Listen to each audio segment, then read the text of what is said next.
Assalamu alaikum, inshallah you're well guys. So recently I've been getting messages from people who have become exam qualified accountants. So they passed all the exams, but they don't have any professional work experience.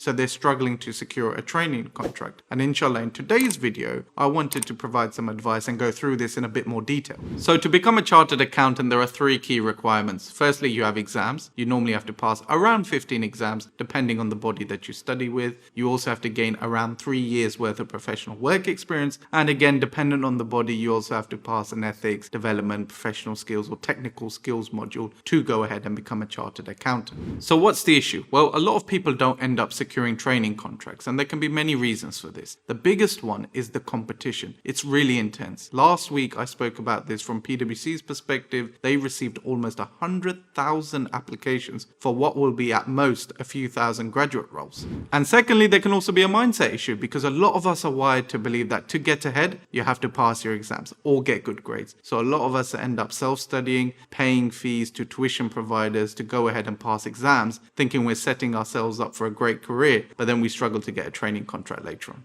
The problem with that approach is that by the time you get to the end of your exams, you can't become a chartered accountant because you haven't got 3 years worth of professional work experience. So then when you try and secure a training contract, firms are a bit confused because from an exam perspective, you're a chartered accountant, but from an experience perspective, you're like a first-year trainee.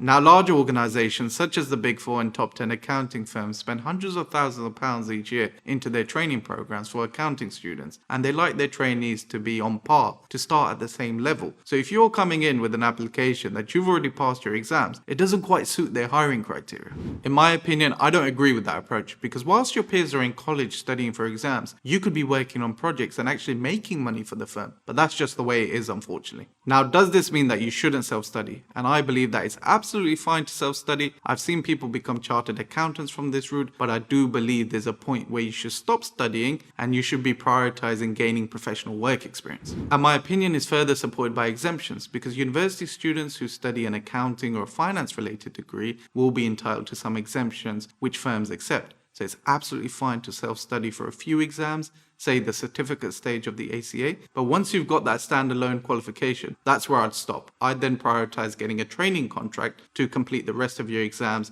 but more importantly, get that 3 years professional work experience. Now, for those of you who have become exam qualified accountants, what can you do? Firstly, make sure you're targeting smaller accounting firms in your local area. They'll have ACA or ACCA members, so they'll understand what you're going through, but more importantly, their training program won't be as strict as some of the larger firms. So if you approach the firm and say, I want to work as a trainee and I'm already exam qualified, that may appeal to them more because they can save on costs because they don't have to pay for your exam fees. And you have to be smart when approaching this. It may be that these opportunities don't exist on a careers website. You have to go and approach a firm directly. You may have to work for free to begin with to show a firm why they should hire you. We've all seen those posts on LinkedIn where a fresh graduate is standing outside Canary Wharf station or any train station with their CV, with their profile, handing it out to strangers. That's all marketing, but it shows the importance of thinking outside the box. Next, which may sound odd, is forget about qualifying as a chartered accountant to begin with. Just get a job in finance, get a temporary job in AP or AR to start building that experience. Forget about a training contract. And that may sound crazy. You want to become a chartered accountant. You don't want to work in AP or AR, and I get it, but in my experience, I've seen people start off as temps, secure permanent employment, show the employer that they're trustworthy and they're there for the long term, and then secure a training contract.